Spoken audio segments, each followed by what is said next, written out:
7월 15일 토요일 아침 말씀과 함께 주님과 함께하는 기쁨찬 매일 묵상입니다. 계속해서 비가 많이 내리고 있는데요. 전국적으로 비로 인한 피해가 발생하지 않도록 함께 기도했으면 좋겠습니다.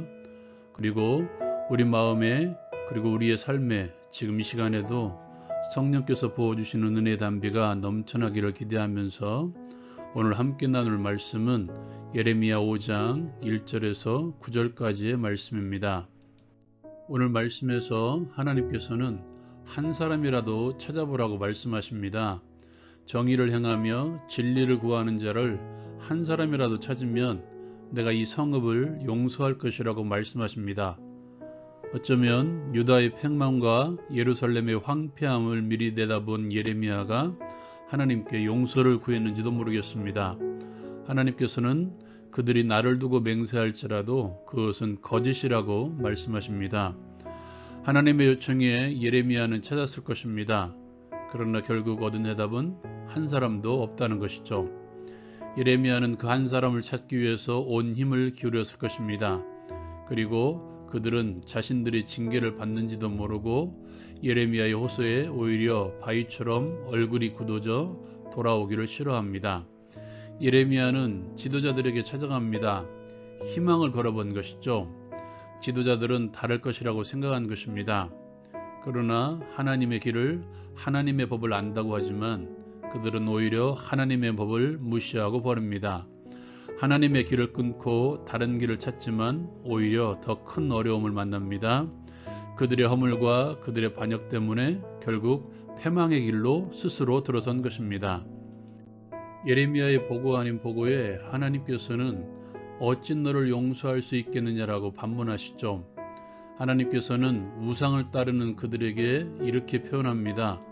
자신들을 구원하신 하나님을 버리고 다른 신이 아닌 것들에 맹세하는 자들, 배불리 먹였더니 오히려 다른 것들을 쫓아 가늠하는 자들, 이웃의 아내를 따르며 소리 지르는 자들, 하나님께서는 내 마음에 이런 나라에 보복하지 않겠느냐라고 오히려 예레미야에게 묻고 있습니다. 심판하시지 않을 수 없는 상황이라는 것입니다. 예레미야 시대처럼 현재 대한민국을 살아가고 있는 우리에게서 한 사람, 하나님께서 찾으시는 한 사람을 만나기 힘든 세상입니다. 하나님께서 찾으시는 한 사람은 정의를 행하며 진리를 구하는 자입니다. 바리새인을 기억하십니까? 예수님의 눈으로 보지 말고 그들의 눈으로 그들을 돌아보면 그들은 신앙생활을 잘하는 이들이었고 오히려 예수님이 방해꾼이었습니다. 그들은 어떻습니까? 일주일에 2번씩 금식합니다. 소득의 11조를 드립니다. 어느 정도냐면 밭에서 나는 채소의 11조까지 드리는 이들이었습니다. 이렇게 믿음 생활하는 이들이 오늘날에 있을까요? 10분의 1에 대한 자유를 선포하며 오히려 안 하는 것을 떳떳하게 말하는 시대입니다. 그런데도 불구하고 예수님께서는 그들을 책망하십니다. 입술로는 나를 존경하되 마음은 내게서 멀어진 이들.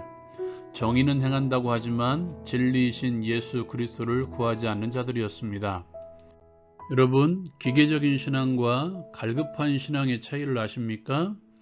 구약의 엘리제 사장은 한나가 자신의 원통함을 말했을 때 그에게 평안을 선포하고 따뜻한 위로의 말까지 건넵니다. 그러나 그의 신앙은 하나님도 제대로 만나지 못하고 말씀도 제대로 듣지 못하는 신앙이었고 자신의 자녀들마저도 제대로 훈육하지 못하는 그런 신앙이었습니다. 그렇다면 그의 권면은 신앙에서 나온 것이 아닙니다. 제사장으로서 오래된 습관처럼 몸에 배인 것이죠. 이러한 상황에서는 이렇게 하는 것이라는 오래된 습관으로 기계적으로 반응한 것입니다. 언더우드 선교사를 아십니까? 인도 선교사로 헌신하고자 준비했던 그가 은둔의 나라 조선에 대해서 듣습니다. 그리고 조선에 선교사를 보내기 위해서 백방으로 노력합니다. 되지 않자 누가 가겠지 하고 생각합니다. 그때 하나님께서 마음 가운데 음성을 주십니다. 네가 가면 되지 않느냐. 그리고 그는 그 음성에 아멘하고 순종합니다. 하나님을 몰랐던 엘리, 하나님의 마음에 반응한 언더우드 선교사. 또 하나의 예가 있습니다. 탕자의 비유 가운데 등장하는 첫째 아들과 둘째 아들입니다. 첫째 아들은 가정을 세워나가기 위해서 열심을 다해 일합니다. 쉬는 시간이 없이 아버지를 섬기죠. 그러나 둘째 아들이 돌아와 잔치를 했을 때 그는 노를 바랍니다. 못마땅한 것이죠. 어떻게 재산을 반이나 탕진하고 온 놈을 위해서 잔치하느냐? 나는 이렇게 가정을 위해서 헌신했는데, 우린내 표현대로 하면 때가 되면 예배하고, 때가 되면 기도하고, 때가 되면 헌신하고, 때가 되면 전도하고, 때가 되면 헌금도 했는데 이게 뭐냐? 둘째 아들은 어떻습니까? 그는 가지고 간 모든 재산을 탕진했습니다.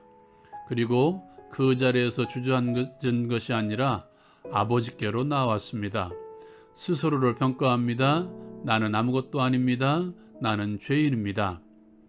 아버지의 마음을 알고 아버지께 먼저 나아가는 사람, 주의 말씀에 다른 사람의 반응케 하는 것이 아니라 내가 먼저 반응하는 사람들, 이 사람이 하나님께서 찾으시는 한 사람입니다. 오늘 하루 이렇게 기도하며 하루를 살았으면 좋겠습니다. 아버지께서 찾으시는 정의를 행하며 진리를 구하는 자가 되게 하소서. 예수님의 마음을 알아 말씀대로 순종하는 자가 되게 하소서. 이 땅을 예레미야의 심정으로 바라보게 하소서. 오늘 하루 승리하시기를 기도합니다.